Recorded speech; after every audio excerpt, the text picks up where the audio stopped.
Buenas noches, acá estamos para seguir con nuestras catequesis sobre el sacramento de la confesión, como veníamos haciendo estos últimos miércoles, siempre guiados por el catecismo de la Iglesia Católica, síntesis fiel y segura de lo que la Iglesia cree a partir de la palabra de Dios. Y como solemos hacer, voy a presentar primero yo el tema que nos toca esta noche y después vamos a dejar un espacio para que ustedes hagan sus preguntas, compartan sus comentarios en los comentarios de esta transmisión de Facebook.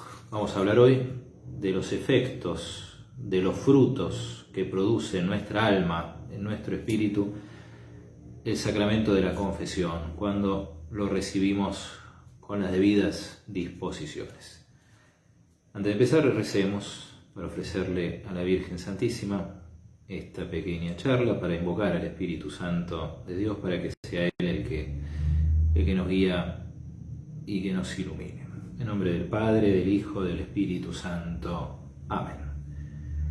Dios te salve María, llena eres de gracia, el Señor es contigo. Bendita tú eres entre todas las mujeres, y bendito es el fruto de tu vientre, Jesús. Santa María, Madre de Dios, ruega por nosotros pecadores, ahora y en la hora de nuestra muerte. Amén.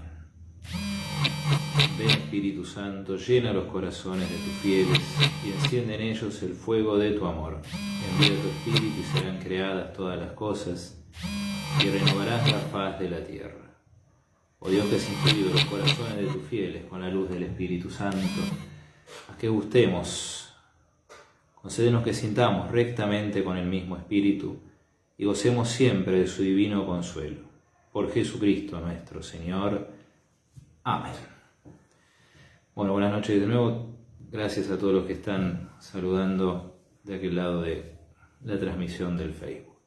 Bueno, ¿cuáles son los efectos que el sacramento de la confesión produce en nuestra alma? Si tuviéramos que resumirlo en una sola palabra, y esa palabra sería reconciliación. Perdón, ¿no? Reconciliación. Reconciliación significa volver a amigarse, volver a abrazarse. ¿Entre quiénes? Y bueno, entre Dios y el pecador. Y uno podría preguntarse, ¿pero qué? ¿Se puede perder esta amistad que Dios nos ofrece? ¿Acaso Dios puede dejar de amarnos? ¿O deja de amarnos en algún momento Dios, nuestro Padre? Bueno, son varias preguntas y vale alguna aclaración, ¿no? Dios no deja nunca de amarnos. Dios no deja de buscar al pecador, incluso al pecador más empedernido, mientras dura el transcurso de esta vida. Pero la amistad es otra cosa. La amistad, para que exista y para que se sostenga, es cosa de dos. Eso lo sabemos bien. Si uno de los dos rechaza esa amistad, y bueno, esa amistad se puede perder. Y nosotros podemos rechazar la amistad con Dios. De hecho, eso es lo que hacemos cuando pecamos.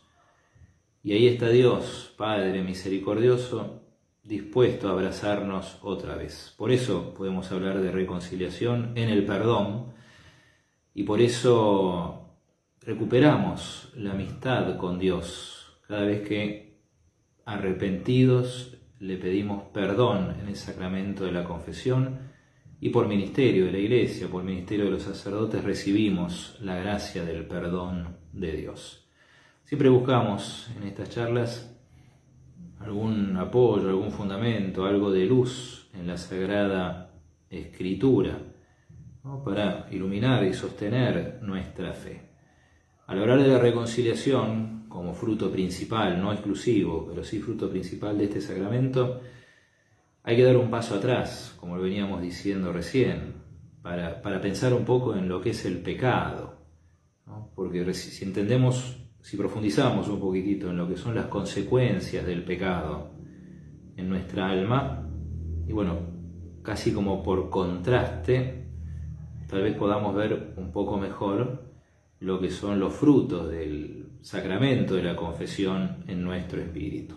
Yo quisiera retomar con ustedes la lectura de algunos pasajes, vamos a tomar 2 o 3 pasajes del Nuevo Testamento para pensar un poquitito esto, ¿no? Cómo queda el pecador separado de Dios y cómo Dios misericordioso lo abraza cuando el pecador se decide, movido por la gracia de Dios, porque esto ya lo hemos visto la otra vez, es una gracia el arrepentimiento, es una gracia la conversión, pero que implica nuestra libertad. Por eso también implica una decisión de volver a Dios. Bueno, esta parábola que se suele llamar del hijo pródigo es muy gráfica para dibujar, pintar, si se quiere, estas 2 situaciones, ¿no? La situación del hombre en pecado, alejado de Dios, alejado de la casa del Padre, y el perdón, la reconciliación, el abrazo misericordioso que Dios ofrece a ese hijo que vuelve arrepentido a la casa de su Padre. No vamos a leerlo todo porque es muy extensa esta hermosa parábola, vamos a tomar solamente 2 partes. Estamos en el capítulo 15 del Evangelio de San Mateo, y a partir del versículo 15 se describe la situación de este hijo que se alejó de la casa del padre, que se llevó la parte que le tocaba la herencia, que malgastó esa parte de la herencia, y cómo quedó. Así leemos a partir del versículo 15. Dice: entonces se puso al servicio de uno de los habitantes de esa región, que lo envió a su campo para cuidar cerdos. Recordemos que el cerdo es un animal inmundo, impuro para los judíos. Termina al servicio de cerdos. Él hubiera deseado calmar su hambre con las bellotas que comían los cerdos, pero nadie se las daba. ¿Sí? Ya con esas 2 frases, con esos 2 versículos, se nos pinta cómo queda el pecador alejado de Dios mientras persiste en su pecado, ¿no? Al servicio de los cerdos, al servicio de lo impuro, de lo que es inferior a él, con hambre, con mucha hambre, con un hambre que no puede llenar, y termina envidiando las bellotas que comían los cerdos. No solamente el servicio de los cerdos, sino envidiando a esos mismos cerdos. Es muy gráfico, son como 2 pinceladas para pensar un poco cuál es la situación del pecador. Bueno, y si vamos un poquito más adelante, lo resumo porque nosotros esta parábola la conocemos. Si avanzamos un poquito más, sabemos, ¿no?, cómo sigue la historia, que el hijo recapacita, decide volver a la casa de su padre, y en el versículo 20, Mateo 15, 20, tenemos la descripción, la pintura de la reacción del padre. Entonces partió y volvió a la casa de su padre. Cuando todavía estaba lejos, su padre lo vio. Si lo vio de lejos, es muy probable que el padre hubiera estado ahí mirando constantemente, todos los días, el camino, el horizonte, a ver si volvía su hijo. Su padre lo vio y se conmovió profundamente. Sería lindo saber cuáles son las palabras originales en el griego original para esta expresión, ¿no? Se conmovió profundamente, se le conmovieron las entrañas viendo volver a su hijo. Corrió a su encuentro. Es como que el hijo vuelve, por supuesto, tiene que volver, ¿no? Pero todavía estando lejos, todavía no llegó a la casa del padre. Es el padre el que corre a buscar a ese hijo. Lo abrazó y lo besó. Los gestos de cariño, de amor, justamente de amistad, de comunión. El joven le dijo: Padre, pequé contra el cielo y contra ti, no merezco ser llamado hijo tuyo. Pero el padre dijo a sus servidores: traigan enseguida la mejor ropa y vístanlo, pónganle un anillo en el dedo y sandalias en los pies. Traigan el ternero engordado y mátenlo. comamos y festejemos, porque mi hijo estaba muerto y ha vuelto a la vida, estaba perdido y fue encontrado. Y comenzó la fiesta.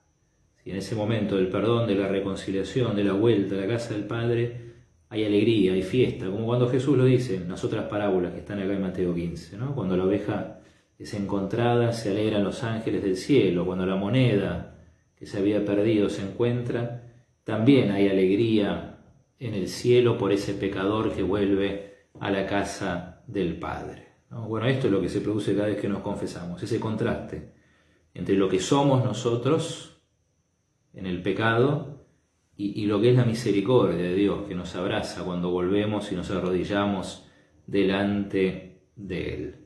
Déjeme abundar un poco, ¿sí?, justamente para verlo por contraste, en esto del pecado, ¿no?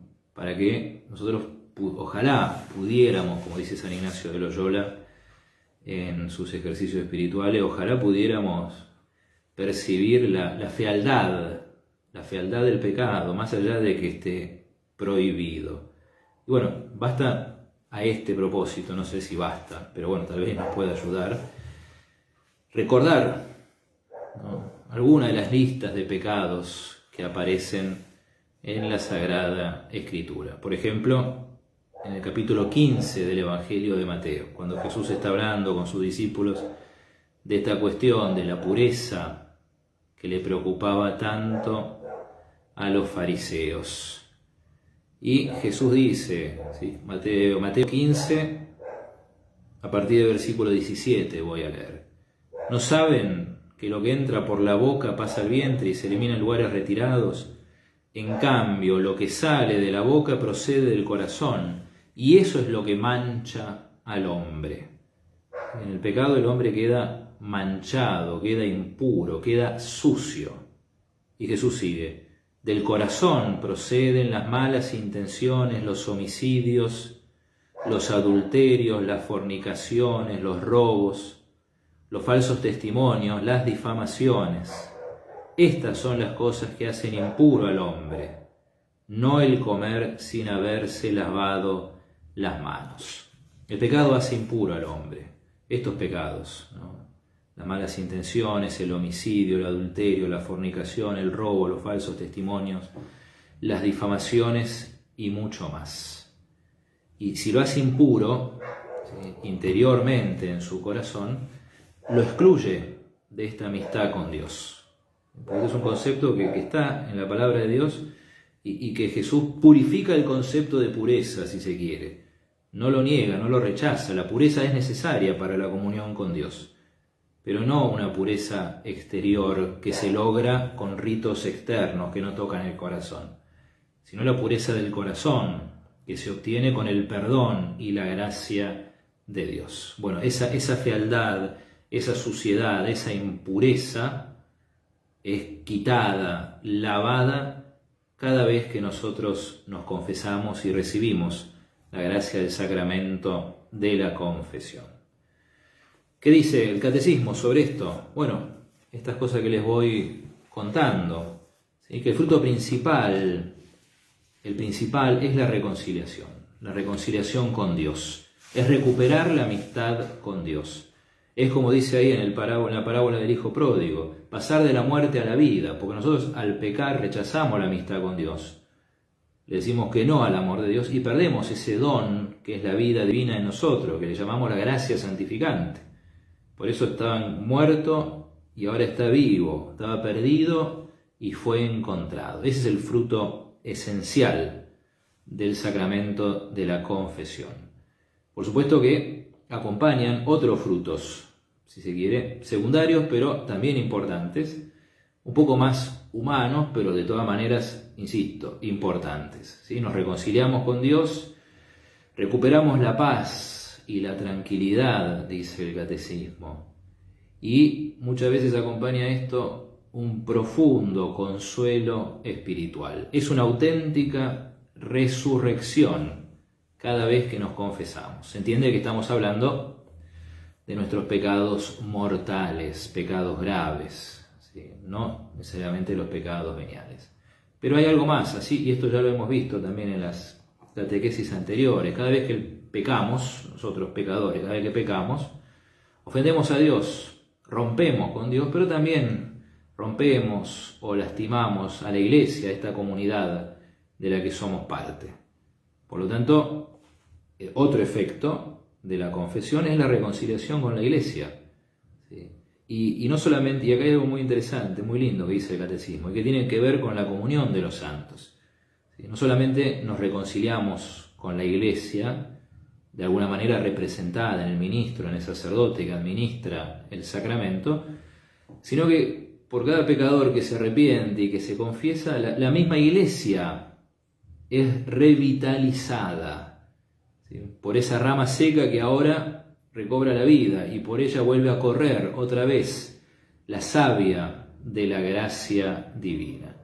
¿Sí? Por eso dice acá el catecismo muy hermosamente, ¿sí? No cura solamente al que se reintegra en la comunión eclesial, tiene también un efecto vivificante sobre la vida de la iglesia que ha sufrido por el pecado de uno de sus miembros. Y hay otro efecto más, y con esto ya vamos terminando, que también es muy importante tenerlo en cuenta. Si el pecador, dice el catecismo, una vez que se confiese y que recibe el perdón, arrepentido de sus pecados, recupera la gracia de Dios, recupera la amistad con Dios, encuentra la paz, el consuelo, la tranquilidad, se reconcilia con la iglesia, pero también es fortalecido por esta gracia que recibe y por la comunión de los santos. ¿Sí? Y esto también es muy importante, porque la confesión, la misma gracia de la confesión, nos borra los pecados y nos fortalece para luchar y tratar de no volver a caer en el pecado. Y por último, lo que recuerda acá el catecismo, es que de alguna manera cada confesión anticipa el juicio al cual seremos sometidos. Se habla del juicio particular, del juicio final. La ventaja de la confesión es que en este juicio, porque toda confesión de alguna manera es un juicio, en este juicio, si vamos arrepentidos, encontramos siempre el perdón de Dios. Después de esta vida, en el juicio particular o en el juicio universal, es duro decirlo, es muy triste, pero no habrá arrepentimiento que valga. Así que bueno, esos son los frutos de la confesión y por eso nos hace tanto bien, ¿sí? Nos perdona, nos reconcilia, nos va sanando espiritualmente, nos va consolando, nos va fortaleciendo, y eso hace en nosotros la confesión, ¿sí? No nos quita todos nuestros problemas, no nos quita todas nuestras heridas humanas, no nos quita todos nuestros vicios, ¿sí? Tampoco perdona lo que se llama la pena del pecado, pero eso lo vamos a dejar para la próxima, última charla sobre la confesión, cuando tengamos que hablar de las indulgencias, ¿sí? Perdona la culpa de los pecados, nos devuelve la gracia santificante, que es lo más importante, pero no significa que haya terminado la lucha sigue, pero revivificados por la gracia de Dios, resucitados como hijos de Dios que somos. Muy bien, era breve lo de esta noche, hasta acá llega mi parte. No sé si ustedes quieren compartir alguna pregunta o comentario, ¿sí? Mientras tanto, respiro 3 segundos y mientras esperamos, si llegan alguna pregunta o comentario, aprovecho para leer algo que está acá en el catecismo. Cita el catecismo a Juan Pablo II en una exhortación apostólica muy linda que se llama Reconciliatio et Penitentia, reconciliación y penitencia, ¿sí? Que justamente habla del sacramento de la confesión. Muy buena para leerla, para profundizar en estos temas, ¿sí? Acuérdense, reconciliación y penitencia de Juan Pablo II. Y acá hay un párrafo citado por el catecismo. Lo voy a leer como para cerrar este tema mientras aparecen o no algún comentario o alguna pregunta. Decía así Juan Pablo II: pero hay que añadir que tal reconciliación con Dios tiene como consecuencia, por así decir, otras reconciliaciones que reparan las rupturas causadas por el pecado. El penitente perdonado se reconcilia consigo mismo en el fondo más íntimo de su propio ser, en el que recupera la propia verdad interior. Se reconcilia con los hermanos, agredidos y lesionados por él de algún modo. Se reconcilia con la Iglesia, se reconcilia con toda la creación. También muy lindo esto que dice Juan Pablo II. Es la contracara del pecado original, porque cuando el hombre se pelea con Dios, se pelea con todos, consigo mismo, con sus hermanos, con la naturaleza. Cuando el hombre se reconcilia con Dios, de alguna manera se reconcilia con todos, como dice acá, consigo mismo, con sus hermanos, con la Iglesia y con la misma creación. Esto es Juan Pablo II, Reconciliación y Penitencia, número 31. Sí. Tenemos acá una pregunta de Ezequiel. Buenas noches, Ezequiel. ¿Cómo reconocer cuando uno se está confesando mal o no está dejando frutos este sacramento? Bueno, son dos preguntas, ¿sí? Pero van relacionadas, ¿no? El árbol se conoce por los frutos, dice el mismo Jesús, ¿no? Bueno, ¿cuáles son los frutos que queremos esperar de este sacramento? Podríamos preguntarnos también, ¿no? ¿Y cómo saber si nos estamos confesando bien o mal? Bueno, aprovecho esta pregunta para volver sobre algo que un poco ya dijimos, ¿no? ¿Cuándo está bien hecha o mal hecha una confesión? Y la confesión está bien hecha esencialmente cuando nos acercamos arrepentidos de nuestros pecados, dolidos de nuestros pecados. Esto lo decíamos la vez pasada, ¿no? Pidiendo la gracia de esto, ¿no? Lo acabo de decir antes también, pidiendo la gracia del arrepentimiento. Y junto con esa gracia de arrepentimiento, ¿no? El propósito de luchar contra esos pecados. Ahora, bueno, por un lado eso, ¿no? ¿Cuáles son los frutos que esperamos? Bueno, los frutos, lo primero y principales, ya los recibimos en la misma confesión, ¿no? Como son el perdón, la paz, el consuelo, las distintas reconciliaciones de las que estamos hablando. Pero como les decía, la confesión nos perdona nuestras culpas, pero no nos quita todas nuestras luchas, nuestras debilidades, nuestros vicios. No es... A ver, nosotros en el pésame que recordábamos en la charla anterior, decimos que proponemos no pecar más. Y bueno, ojalá no pecáramos más, pero no, si uno pensara que es un fruto de la confesión no volver a pecar nunca más, entonces no habría confesión bien hecha. Y para eso la dejó Jesucristo, para nosotros pecadores, para perdonar nuestros pecados después del bautismo. Así que se supone que nosotros tenemos que luchar con la gracia de Dios, con la ayuda de la misma confesión, ¿no? Para no pecar más, para seguir purificándonos de nuestros pecados. Tenemos que tener cuidado de no abusar del sacramento de la confesión. Y por eso también en el pésame, esta oración tan profunda y tan completa, decimos, ¿no? Propongo firmemente no pecar más y evitar las ocasiones próximas de pecado. Entonces también podemos examinarnos por ese lado, si seguimos o no seguimos pecando con más o menos frecuencia, más o menos intensidad, ¿no? Habrá que ver después, más adelante, en alguna catequesis hablaremos de las condiciones del pecado. Ustedes saben que para que haya pecado tiene que haber materia grave, pleno consentimiento y plena conciencia de lo que uno está haciendo. Pero bueno, sí, a veces digo, un riesgo sí es abusar de la confesión, abusar de la misericordia de Dios. Pecamos, total, después voy y me confieso. Y bueno, Dios nos libre de eso. En fin, no sé si me fui un poquito por la rama, no sé si pude responder a lo que preguntaba Ezequiel. ¿Teníamos algún otro comentario? Tenemos un comentario de Juan Víctor. A ver si lo recupero acá. Dice, en la parábola el hermano mayor no acepta el regreso. A veces nos pasa no vivir en la comunión de los santos. Y sí, ¿qué tal, Juan Víctor? Es así. Esta parábola, bueno, no vamos a hacer ahora el comentario de la parábola, pero esta parábola tiene dos destinatarios. Pongámosla en el contexto de ese capítulo del Evangelio, ¿no? Los pecadores que se acercan a Jesús y los fariseos que se escandalizan por cómo Jesús recibe a esos pecadores. Bueno, el hijo mayor de la parábola es la encarnación del fariseo y de la actitud del fariseo, ¿no? Que se escandaliza en vez de alegrarse por la misericordia de Dios que recibe a los pecadores. A ver, teníamos algo más. Teníamos a Vitautas. Buenas noches, Vitautas. Hace rato que no teníamos comentarios o preguntas tuyas. Qué bueno. Vitautas dice, por experiencia sabemos también que la confesión, la catarsis que realiza el penitente, trae incluso frutos en el orden del consuelo sensible.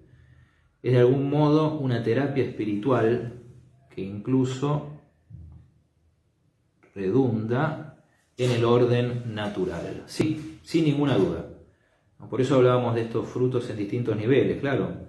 Hay un fruto, muchas veces nos emocionamos, muchas veces lloramos en la confesión, claro, porque ese peso que tenemos en el alma redunda en todo nuestro ser.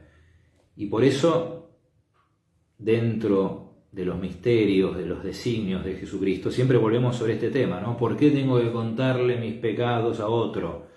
¿Por qué no me puedo confesar directamente con Dios? Bueno, entre lo que tal vez San Tomás de Aquino llamaría motivos de conveniencia, ¿sí? O sea, nosotros no tenemos una respuesta categórica a estas preguntas, pero en esto que dice Vitautas, ¿no? Se ve que es muy conveniente. Si nosotros nos confesáramos así directamente con Dios sin decir nada, y no es lo mismo, ¿sí? Porque no somos ángeles, somos seres de carne y hueso, seres sensibles que necesitamos decir, largar, confesar, o sea, confesar los pecados es incluso una necesidad nuestra. ¿Sí? Y necesitamos escuchar también. Escuchar esto, yo te absuelvo, yo te perdono.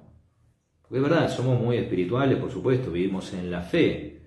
Pero, ¿qué consuelo nos da, entre esos consuelos que se hablan acá? ¿Sí?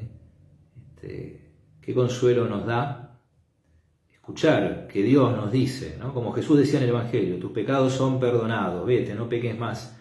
Bueno, en cada confesión nos lo vuelve a decir a nosotros Jesús por boca del sacerdote. Y digo, ¿qué consuelo es escucharlo también? No está el fruto ahí en las palabras del sacerdote, pero, o sí también. Bueno, acá me estoy embarullando un poco. Pero de nuevo, ¿qué consuelo es escuchar por boca del sacerdote que Dios te dice, yo te perdono? Por eso, si bien esto de la confesión y de decir los pecados implica una humillación, una vergüenza, implica una penitencia, también es uno de los nombres de este sacramento, sin duda es lo mejor para nosotros. Y es muy humano y es muy sanador también del punto de vista humano. A ver, tenemos algo más. Gracias, Vitautas. Dice, en la parábola del hijo mayor, no, esto ya lo leímos.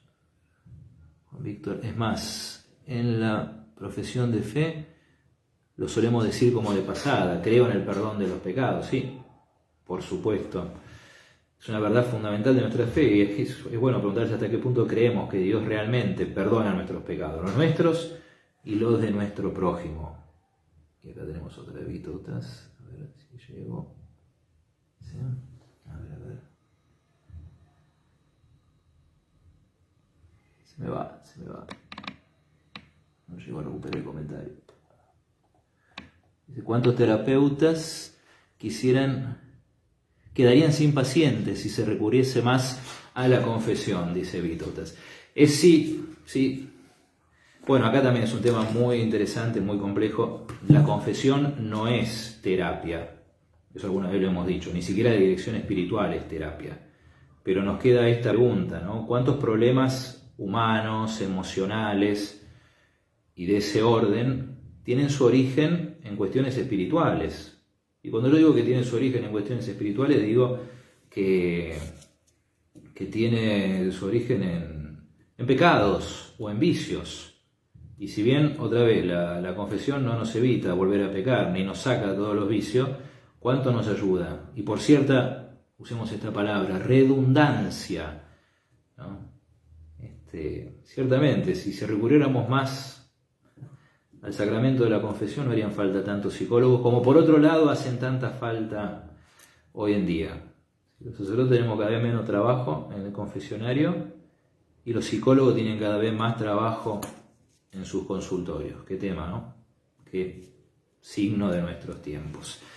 Bien, a ver, hay otro comentario de Ezequiel. Si llego hasta ahí. Me tomo el atrevimiento de preguntar otra vez. ¿Puede uno ser absuelto?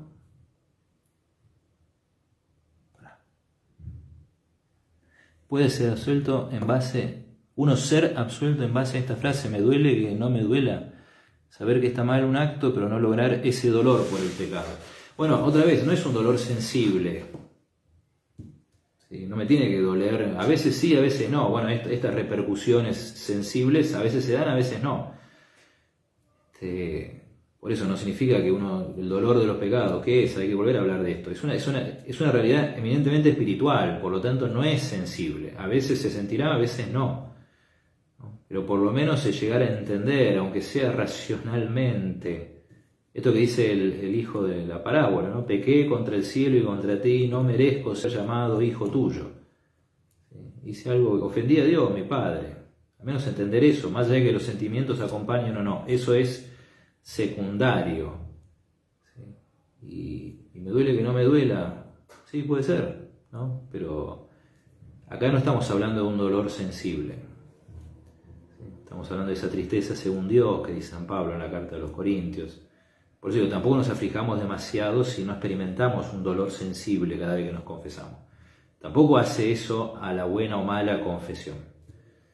Es más profundo, es más espiritual, y estas cosas se palpan, no se palpan, ¿no? Esto es en la fe. Sí. Bueno, ahora tenemos algo más.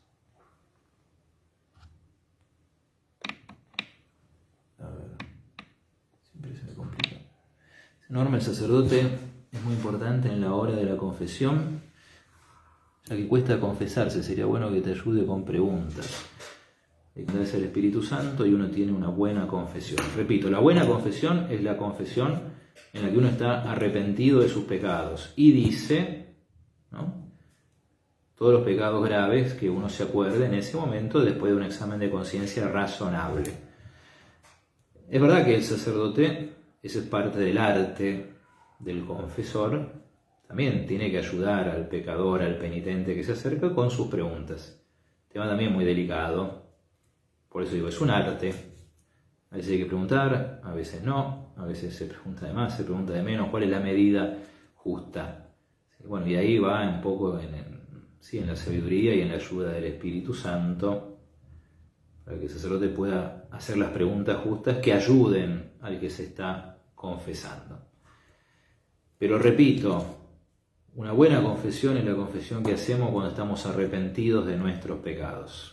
Vuelvo sobre esto, porque muchas veces ponemos el énfasis en el examen de conciencia, pensando que la buena confesión es la confesión en la que yo digo todo y no me olvido de nada, con pelos y señas, y eso termina siendo una tortura, y termina muchas veces poner el énfasis, no digo que esté mal el examen de conciencia, hay que hacerlo, pero recordemos que el Catecismo dice también que lo mejor es hacer el examen de conciencia en base al texto de la Sagrada Escritura que nos hablan de los pecados, como este que yo les leí del Evangelio de Mateo, en el que Jesús habla de la pureza. Porque yo podría mostrarles exámenes de conciencia que tienen 1000 preguntas y que terminan siendo una tortura y que terminan, pienso, y esto es una opinión mía, ¿sí?, más que ayudando al penitente, generando personas escrupulosas. Sí, miren, usualmente, por esas cosas de la vida, ¿sí?, me han llegado un examen de conciencia, no vamos a decir de dónde, con todas estas preguntas. Fíjense, a esto me refiero, ¿sí? Para hacer una buena confesión tenés que contestar a todas estas preguntas, ¿sí? O sea, son 6, 8, 14, 17, hay 3 más, 20, 21, 22, 23 puntos. Dentro de cada punto hay varias preguntas. O sea que para hacer un buen examen de conciencia tenés que responder a las 50 y tantas preguntas de este cuestionario. Bueno, Ojo con eso, ¿sí? Ojo con eso. Por eso también muchas veces nos desanimamos o dejamos de confesarnos. O muchas veces el fruto de la confesión, en vez de la paz que tendría que darnos, como dice bien el catecismo, son los escrúpulos. ¿Sí? Y eso no es fruto del Espíritu. Bueno, muy bien. Vamos a ir dejando acá. Quedará entonces hablar en la próxima de lo que no perdona la confesión, que es la pena del pecado. Y por eso tendremos que hablar de las indulgencias. Y con eso vamos a cerrar esta pequeña serie de confesión, de catequesis sobre el sacramento de la confesión. Muy bien. En nombre del Padre, del Hijo, del Espíritu Santo. Amén. Gloria al Padre, y al Hijo, y al Espíritu Santo, como era en el principio, ahora y siempre, y por los siglos de los siglos. Amén.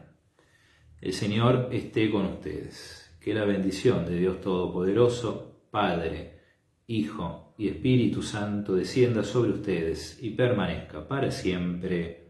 Amén. Bueno, buenas noches a todos, que descansen, que la Virgen los cuide a ustedes y a sus seres queridos. Hasta la próxima, si Dios quiere.